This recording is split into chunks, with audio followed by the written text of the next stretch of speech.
रूप नारायण एक्का की गिरफ्तारी के बाद आदिवासियों में आक्रोश, धरना प्रदर्शन शुरू। जशपुर जिले में रेलवे लाइन के विरोध में कुछ दिन पहले आदिवासी गांव वाले पुलिस प्रशासन और अधिकारी कर्मचारी के साथ जमकर विरोध प्रदर्शन किया, जिसमें भारत मुक्ति मोर्चा के जिला संयोजक रूप नारायण एक्का और सुनील खलखो ने गांव के साथ 5वीं अनुसूची के हवाला देकर पुलिस प्रशासन और अधिकारी कर्मचारी के साथ तीखी बहस हुई। इसके बाद रूप नारायण एक्का और सुनील खलखो को सरकारी काम में बाधा डालने के आरोप में पुलिस द्वारा गिरफ्तार कर लिया गया है। इसके बाद अब आदिवासियों में भारी आक्रोश देखने को मिल रहा है और धरना प्रदर्शन शुरू हो गया है।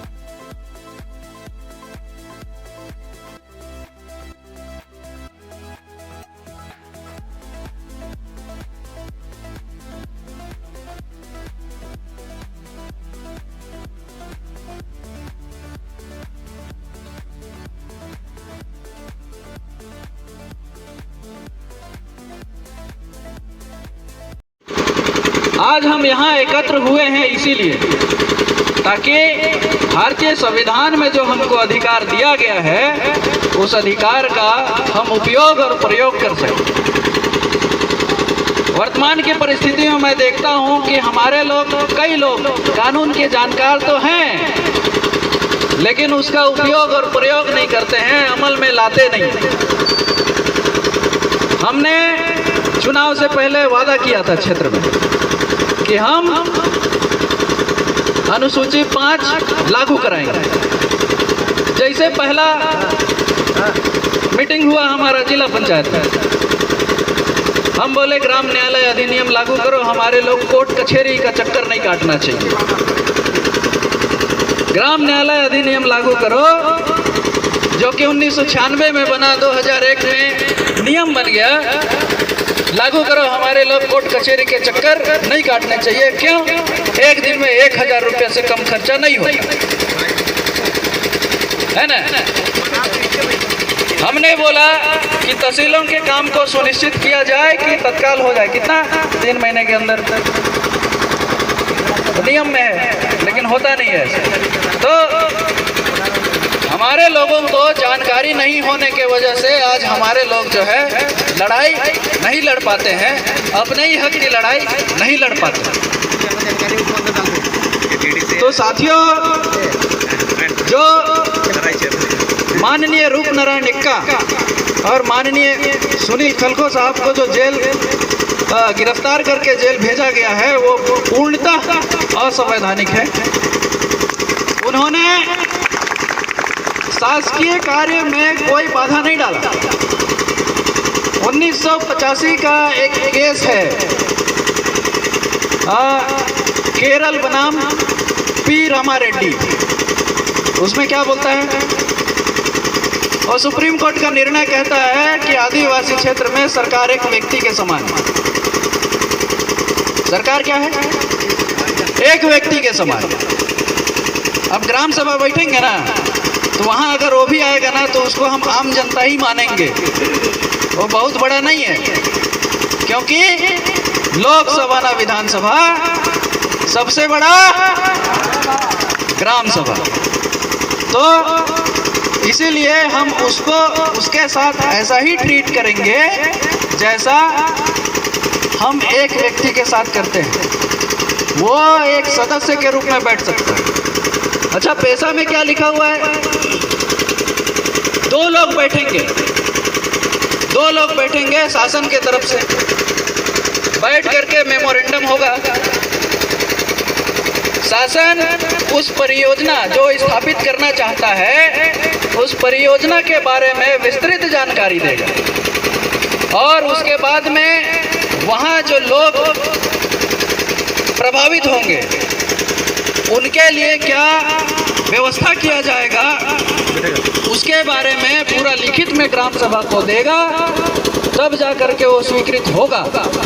और यदि ग्राम सभा उसमें सहमत नहीं है तो स्वीकृत नहीं होगा। आप जबरदस्ती नहीं कर सकते। मजाक नहीं चल रहा है ना आदिवासी क्षेत्र में कि आप जबरदस्ती करके हमारी जल जंगल जमीन ले लेंगे। मजाक नहीं चल रहा है। एक तो हमारे लोगों के पास जमीन कम हो गया, बंटवारा हो के साला 1 एकड़ हो गया।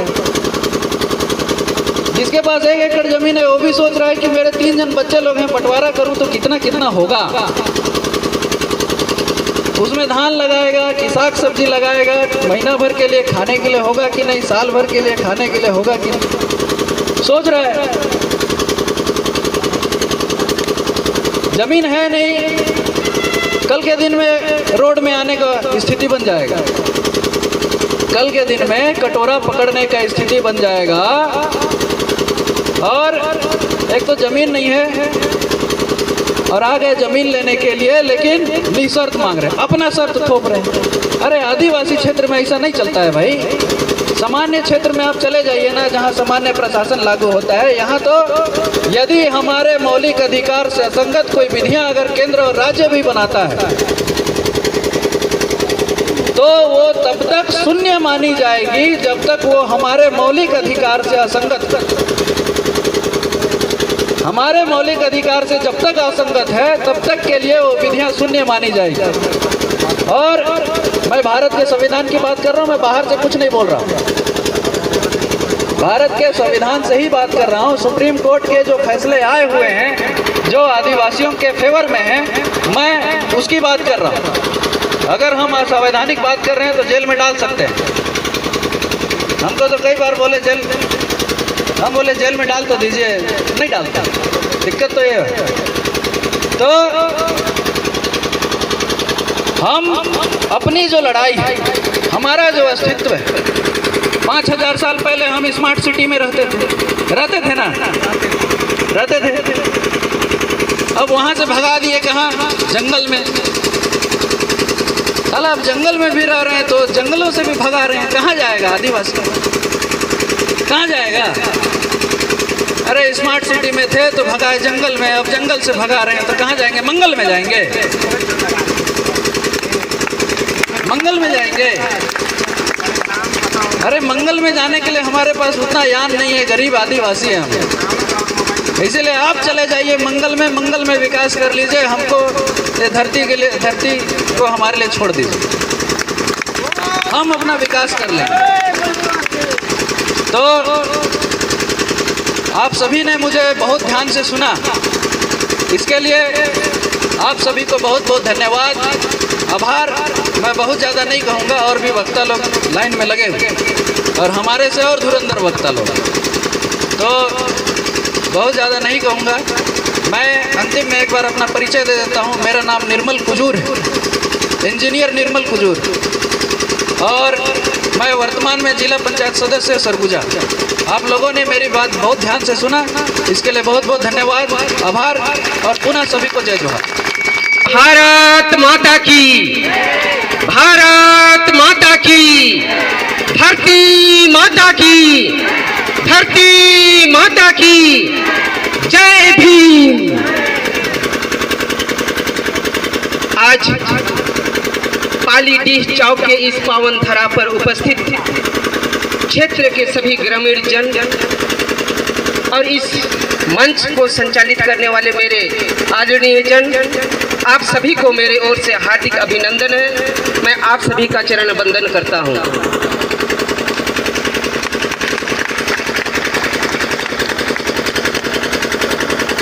मुझे यहाँ की समस्या के बारे में अवगत किया गया। मैंने यहाँ की समस्या के बारे में निरीक्षण किया। यहाँ मैं वास्तव में देखा कि हमारे आदिवासियों के साथ कितना बड़ा शोषण और अन्याय हो रहा है। हमने इस चीज़ की समीक्षा की। उसके पश्चात मैंने सोचा कि पालीडीह चौक या पत्थलगांव जाना मेरा बहुत ज़रूरी है। मैंने अपने साथ, मैं अकेला नहीं, कई लोगों को भी साथ में लेकर आया है, क्योंकि हमारे आदिवासियों के साथ जो शोषण और अन्याय हो रहा है उसकी जानकारी सभी लोगों को अच्छी तरह से मिल सकेगा। 29 तारीख को यहाँ पर कुछ प्रशासनिक अधिकारी आए थे,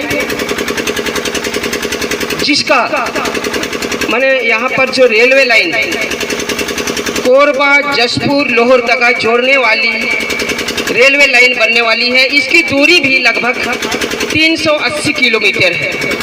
380 किलोमीटर अगर हमारे क्षेत्र से गुजरेगी तो कितने आदिवासियों की जमीन अधिग्रहण में जाएगी, कितने लोग बेघर हो जाएंगे, कितने लोग विस्थापित हो जाएंगे, कितने लोगों का नाम राजस्व अभिलेख से उनका नाम कट जाएगा, राजस्व अभिलेख से उन लोग वंचित हो जाएंगे।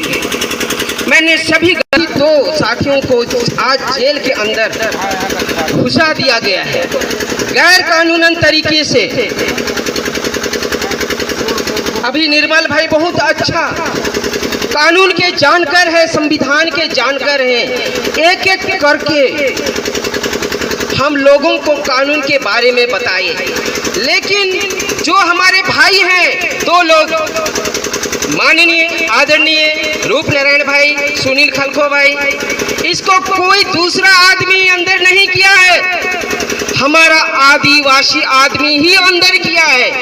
दूसरे को अंदर करने का अधिकार ही नहीं है हमारे 5वीं अनुसूचित क्षेत्र में। किसने किया? अभी अभी जो नवपदस्थ हैं, हमारे बागबाहर थाना में जो तहसीलदार साहब हैं, बालकृष्ण कृष्ण मूर्ति दीवान, उसके पिताजी हैं दादू राम पैकरा। ये देखिए हमारे आदिवासियों की संगठन, देखिए हम आदिवासियों की हक और अधिकार के लिए हम लड़ रहे हैं, दूसरा आदिवासी हमारे आदिवासी भाई को जेल के अंदर डाल रहा है।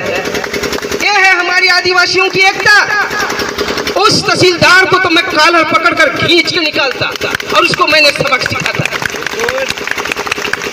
अगर वो मेरे सामने भी रहता, उसके गाल में मैं 10 चाटे बरसाता कि आदिवासियों की ताकत क्या होती है, उसे समझाता।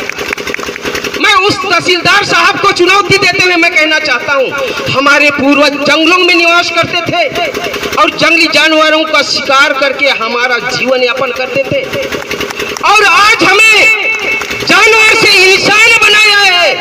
किसने? हमारे पूर्वजों ने।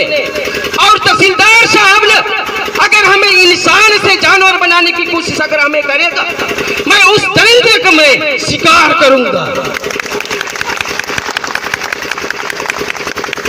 मेरे आदिवासी भाइयों, मैं यहाँ अपना हक और अधिकार के लिए नहीं आया हूँ, यहाँ मौज मस्ती करने के लिए कोई आया नहीं है।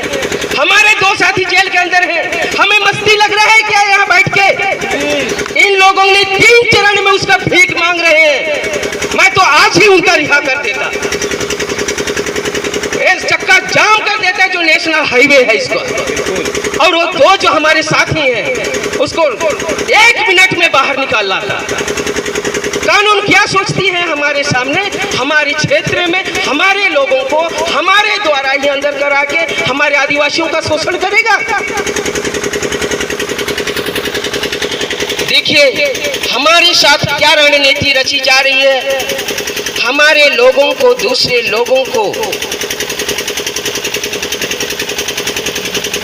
लोगों के पास उतना ताकत नहीं है कि हमारे लोगों को वो लोग भ्रमित कर सके, हमारा शोषण कर सके, हमारा अधिकार को छीन सकेंगे। ऐसा किसी के पास ताकत नहीं है। लेकिन उनका करतूत को मैं अभी इस समुदाय को बताना चाहूंगा कि उनका करतूत क्या होती है। आज शासन प्रशासन को मैं चुनौती दूंगा। यहाँ हमारे छत्तीसगढ़ के मुख्यमंत्री आदरणीय विष्णु साय जी को भी मैं चुनौती दूंगा। हमारे देश के माननीय प्रधानमंत्री नरेंद्र मोदी जी का भी मैं कहूंगा। कुछ दिन पहले हमारे छत्तीसगढ़ के मुख्यमंत्री ने क्या कहा? आदिवासी सबसे बड़ा हिंदू है। उनकी राजनीति को देखिए। हमारे छत्तीसगढ़ के मुख्यमंत्री क्या कहा? आदिवासी सबसे बड़ा हिंदू है। उसने क्या कर रहे हैं आज? उसको मैं कहता हूं कि आज जो हमारे क्षेत्र में विकास के नाम से जो रेलवे लाइन आ रही है, उसमें देखेंगे कि आज हमारे राज्य और केंद्र की सरकार ने हमारे साथ किस प्रकार दुर्व्यवहार कर रही है। उसने हमें क्या कहा कि आदिवासी सबसे बड़ा हिंदू है। उस मुख्यमंत्री को ये पता नहीं है कि हिंदुत्व का गुण क्या होता है, हिंदुत्व का महत्व क्या होता है। उस आदिवासी को पता नहीं है, उस मुख्यमंत्री को पता नहीं है। हमारे छत्तीसगढ़ में 67 दारू भट्टियां खोलकर कहता है कि आदिवासी हिंदू है। हिंदू धर्म के आधार पे शराब एक महापाप है। आदिवासी धर्म ग्रंथ के अनुसार शराब एक महापाप है। इस पापी मुख्यमंत्री ने हमारे देश के आदिवासियों को मिटाने के लिए 67 दारू भट्टियां और खोल रखी है, खोलने का प्रयास कर रही है। ध्यान पूर्वक सुनेंगे मेरे यहाँ की ग्रामीण जनता। मेरी आवाज और मेरी मुख से निकलने वाली शब्द ऐसे ही रहती है, क्योंकि दर्द मुझे हो रहा है। आप लोगों के लिए मुझे कुर्बानी देने के लिए कोई डर नहीं है। हर एक व्यक्ति को कुर्बानी के लिए सामने आना चाहिए। हमारे अधिकार को छीनने हम नहीं देंगे, कभी छीनने नहीं देंगे। हमें क्या कहा, आदिवासी सबसे बड़ा हिंदू है। हिंदू धर्म ग्रंथ के अनुसार जीव हत्या करना सबसे बड़ा पाप है, और आदिवासी बिना शिकार किए, बिना मदिरा पान किए अपना जीवन यापन नहीं कर सकता। ये सबसे बड़ा हिंदू कैसे हो सकता है? मैं मुख्यमंत्री से सवाल करना चाहता हूं कि आदिवासी बिना शिकार किए अपना जीवन यापन नहीं कर सकता, बिना शराब पिए अपना जीवन यापन नहीं कर सकता। ये सबसे बड़ा हिंदू कैसे हो गया? हमारे आदिवासियों को किस प्रकार से भ्रमित करने का काम कर रहे हैं। देखिए, हमारे अलग से रूढ़ी व्यवस्था है, हमारी अलग से परंपरा है, हमारे देवी देवता हमारे पूर्वज हैं। हम प्रकृति की पूजा करते हैं। मेरे यहाँ बैठे हुए मेरे समस्त आदरणीय जन, एक एक करतूतों को सुनिए। आज मैं इसलिए कहा कि मैं मुख्यमंत्री और आदरणीय प्रधानमंत्री जी को चुनौती दूंगा। आज हिंदू राष्ट्र बनाने के नाम से हमारे देश में दारू भट्टियां खोल रखी है। ये संभव है क्या? राम राज्य आएगा क्या? दारू भट्टी खोलने से राम राज्य आएगा क्या? हमारे भारत में सबसे बड़ा बूचड़ खाना है जिसका जीव हत्या की जाती है। क्या जीव हत्या करने से राम राज्य आएगा क्या? ये लोग जो राजनीति करने वाले हैं, केंद्र और राज्य में बैठे हुए लोग हमारे लोगों को किस प्रकार से भ्रमित कर रहे हैं, इस बात को गांठ बांध के रखिए मेरे हिंदू अगर यहाँ बैठे हैं तो, कि हमारे पास किस प्रकार उनका राजनीति षड्यंत्र चलता है, उसको ध्यान से देखिए। यहाँ पर एक एक जनता को मैं आगाह करना चाहता हूं, हमारे भोले भाले लोगों को किस प्रकार से भ्रमित किया जाता है। हिंदू शब्द के नाम से हम लोगों का शोषण हो रहा है, हम लोगों का अत्याचार हो रहा है, हम लोगों का अन्याय हो रहा है, और हम सहन करते जा रहे हैं। आज हम अंतिम क्षण पर हैं, हम अपना अन्याय कभी सहन नहीं करेंगे। राज्य सरकार और केंद्र सरकार को हम जवाब देंगे। आज हिंदुओं की रक्षा नहीं कर पा रहे हमारे माननीय प्रधानमंत्री ने, नरेंद्र मोदी जी। अब पहलगाम में देखिए 26 टूरिस्ट लोगों का हत्या हो गया, उनकी रक्षा कर पाया क्या? मैं उस प्रधानमंत्री से कहूंगा, अपने देश के हिंदुओं की रक्षा नहीं करने वाले इस प्रधानमंत्री को लानत है, चुल्लू पर पानी में डूब के मर जाना चाहिए। ऐसे ऐसे देश के शासन करने लोग हमारे उच्च कुर्सी पर बैठे हैं। और दूसरी बात, मैं वास्तविक घटना के आधारित पर ही मैं बोलूंगा। और दूसरी बात, हमारे जिला में जो बैठे हुए कलेक्टर, डीएम, डिस्ट्रिक्ट मिनिस्टर जो जिला में बैठे हैं, रोहित व्यास, उन्होंने मुझे क्या कहा, अनुरंजन तुम कंपनी वालों का पैसा लूटने वाला चोर हो। कलेक्टर रोहित व्यास ने क्या कहा, अनुरंजन तुम गुंडा हो। अपने चैम्बर में उन्होंने मुझे 1 घंटा खड़ा करके मुझे ये शब्द कहते रहे और मैंने सहन करते रहा। आज मुझे मौका मिला है, यहाँ के शासन प्रशासन को चुनौती देने का और उनका जो भद्र राजनीति को खत्म करने का बहुत ही अवसर मिला है। आज मौसम खराब हो रहा है और भी उनके काले करतूते हैं, उनको भी मैं बताना चाहता हूँ। अगला अगर सभा होती है तो मैं बताऊंगा। अगर उससे पहले अगर रूप नारायण और हमारे सुनील भाई को नहीं छोड़ते हैं, पूरे जसपुर की जनता को मैं लेके वहाँ जसपुर का घेराव करूंगा और जवाब दूंगा वहाँ कलेक्टर महोदय जी को कि किस प्रावधान के तहत हमारे भाइयों को आपने अरेस्ट किया है। हमारे छत्तीसगढ़ के, हमारे जसपुर जिला के भोले भाले लोगों को भ्रमित करके डराने धमकाने के लिए जेल में अंदर करने की कोई जरूरत नहीं है।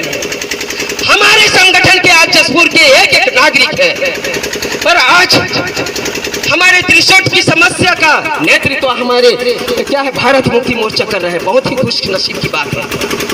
किसी संगठन ने इस पर ध्यान नहीं दिया, लेकिन हमारे भारत मुक्ति मोर्चा ने इस पर नजर डाली और हमारे लोग यहाँ पे, हमारे लोगों के साथ अन्याय हो रहा है, इनके लिए हमें न्याय मिलना चाहिए। और इन लोगों ने हमारे सामने आई और हमारे लिए न्याय के लिए कदम बढ़ाया है। मौसम खराब होने के चलते मैं आगे ज़्यादा ना कहूँगा, मैं यहीं से अपना विराम देता हूँ। मेरे आदरणीय ग्रामवासियों, आप लोगों ने मेरी शब्द को बहुत अच्छी तरह से सुने। हम आप सभी का मैं आभार व्यक्त करता हूँ। अगर समय से पहले उन दो भाइयों को नहीं छोड़ते हैं तो गांव के एक एक घर से लोगों को निकलना पड़ेगा। अगर नहीं निकलते हैं तो आप जैसे आदिवासियों को मार जाना चाहिए। दो लोगों को लेकर वहाँ झुंड करने की कोई जरूरत नहीं है। पूरे जसपुर जिला से निकल के सामने आना चाहिए। दो लोग जाके वहाँ हम चक्का के नीचे मरने के लिए नहीं जाएंगे। हम जसपुर जिला के एक एक घर से निकल के लेंगे, ये मेरा वादा है। अगर उसको समय से पहले नहीं छोड़ते हैं तो बोलिए भारत माता की, भारत माता की, धरती माता की। जय भीम, जय संविधान। हमारी रक्षा करने वाला एकमात्र धर्म ग्रंथ है संविधान। इसको अच्छा से अध्ययन कीजिए, आपको न्याय अवश्य मिलेगा। साथी हैं, हम लोग को संविधान के दायरे में रह के कार्य को करना है।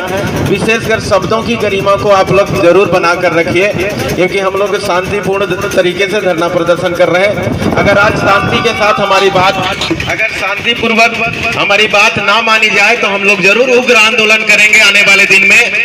सो आज हम जरूर इस बात की लिहाज रखेंगे, शब्दों का हम गरिमा को बनाकर रखेंगे। मैं आपसे अपील करता हूं। इसका मतलब संविधान का द्रोह किया जा रहा है, संविधान का विरोध किया जा रहा है, संविधान के विरोध में कार्य किए जा रहे हैं। और जो संविधान द्रोह होता है वो देशद्रोह होता है। 29 तारीख को हमारे साथियों के द्वारा ग्राम तिरसोट में भारतमाला रोड के विरोध और रेलवे के विरोध में जो सर्वे करने आए हुए थे वहाँ पर प्रशासनिक अधिकारी द्वारा, और उसके लिए हमारे कुछ साथी वहाँ पर आके उनको जानकारी दिए, संवैधानिक जानकारी। जैसा कि आप लोगों को पता है, 5वीं अनुसूचित क्षेत्र में होने के नाते ग्राम सभा की जो महत्वता है और जो हितग्राही है या जो प्रताड़ित किसान है उसे अनुमति लेने की जो बाध्यता है शासन की या 5वीं अनुसूची के तहत में संवैधानिक दायरे में, उसकी जानकारी देने के लिए हमारे साथी लोग आए थे। और उसमें शासन प्रशासन के द्वारा पुलिस बल लेकर के और हथियार के साथ बंदूक से लैस होकर के ग्रामीणों के पास आकर डराने धमकाने जैसी स्थिति लेकर के आया गया। उसके सपोर्ट में हमारे दो साथी आए, माननीय रूप नारायण एक्का जी और सुनील खलखो जी, और उनके द्वारा जो भी संवैधानिक बातों पे हुआ, आपने भी वीडियो देखा, कई लोगों ने वीडियो को देखा, उसमें इस तरह का चर्चा किया गया कि आप नहीं पढ़े हैं, कुछ ऐसा हुआ है। तो संवैधानिक बातों को रखने का अधिकार हमको आर्टिकल 19 संविधान में देता है, उसके भी छीनने का काम यहाँ के शासन प्रशासन कर रहा है। और उसी तहत में हमारे जो दो साथी हैं जिनको जेल में अंदर रखा गया, और उसको ऐसा रखा गया जैसे कि कोई भागता हुआ, या ऐसा स्टेटमेंट आया कि ये हमको सीतापुर में पकड़े जा करके। वो आपके सामने थे 29 तारीख को, आप उसको समय ले सकते थे, लेकिन 5वीं अनुसूची के तहत में भी आप इस बात को ना मानते हुए, जैसा कि हमारे यहाँ साथियों ने कहा है कि ये आदिवासी इलाके में 5वीं अनुसूची की रूढ़ी प्रथा का जो विधि का बल है, उसके तहत उसका विरोध करते हुए आप शासन प्रशासन के लोग उनको, दो लोगों को गैर कानूनी तरीके से, गैर संवैधानिक तरीके से उनको FIR करके उनको अंदर किया। इसी के विरोध में ये धरना प्रदर्शन आज है। आने वाले दिनों में और रैली होगी। आज आपके सामने में बहुत कम लोग हैं। पूरे के पूरे छत्तीसगढ़, पूरे आदिवासी इलाका खड़ा जब हो जाएगा तब समझ में आएगा। रूपेंद्र राठिया के उनका एक कहना था कि जो संविधान है, हम मजिस्ट्रेट है, हम है या कलेक्टर है या प्रधानमंत्री, किसी प्रकार मतलब वो नहीं, तो क्या उसमें मानते हैं? 5वीं अनुसूची में जिस तरह से आपने आप सुना होगा, यहाँ पर रहे होंगे तो वहाँ पर सिर्फ 2 लोगों को आने की अनुमति है, जो कि आए ग्राम सभा में आके बैठ के बात करें, उसका विरोध नहीं है। लेकिन रूपनारायण जी ऐसा नहीं कहा है। उन्होंने बताया कि 5वीं अनुसूची में आप संवैधानिक तरीके से आइए और संवैधानिक तरीके से आप इस कार्य को आगे बढ़ाइए। वो अपने आप को खुद न्यायालय मान रहे थे, तो क्या मतलब न्यायालय यहाँ की ग्राम जो हमारी है आदिवासी पंचायत है, यही खुद अपने आप में न्यायालय है। आदिवासियों की जो पंचायत है वही न्यायालय है हमारे लिए। 5वीं अनुसूची के तहत अधिकार हमारा संविधान के तहत में अधिकार हमको मिला हुआ है। तो जो विकास हो रही है, तो क्या विकास की आप चाहते हैं कि नहीं चाहते? जो रेल है, विकास होना जरूरी है, लेकिन विकास के नाम पर विनाश हो रहा है, उसके लिए आपके पास कोई जवाब है? जो रोजगार मिलेगा आने वाले जो रेलवे के काम होने के बाद उसमें क्या करेंगे? रोजगार कितने लोगों को मिला है? हमारे लोगों को कितने पढ़ाया है? हमको एक चपरासी की नौकरी दे करके आप बोलेंगे कि हमने रोजगार दे दिया है। आपने आंकड़े उठा के देख लीजिए। आप अगल बगल में जो आपके जो रायगढ़ में फैक्ट्रियां हैं, कितने सारे हमारे लोग वहाँ पर हैं। इसी तरह का अगर पत्थलगांव में काम होता है तो आप क्या कहेंगे? अगर पत्थलगांव में हो रहा है तो पत्थलगांव भी हमारे आदिवासी बेल्ट में ही अंतर्गत आता है। रोड पे रेलवे के सर्वे का कार्य हुआ था, जिसमें कुछ गांव के लोगों को भड़का के उस काम का विरोध किया गया था। ठीक है, तो उनके ऊपर जो लोगों ने दूर से आके, दूसरे गांव से, दूसरे ब्लॉक से आके लोगों को अनावश्यक रूप से भड़काया गया था, तो उनके ऊपर FIR दर्ज हुआ और उनकी गिरफ्तारी हुई। तो आज फिर उस गिरफ्तारी के विरोध में शांतिपूर्ण यहाँ पे प्रदर्शन किया गया है, जिसका ज्ञापन उन्होंने दिया है और इस ज्ञापन को आगे फॉरवर्ड किया जाएगा।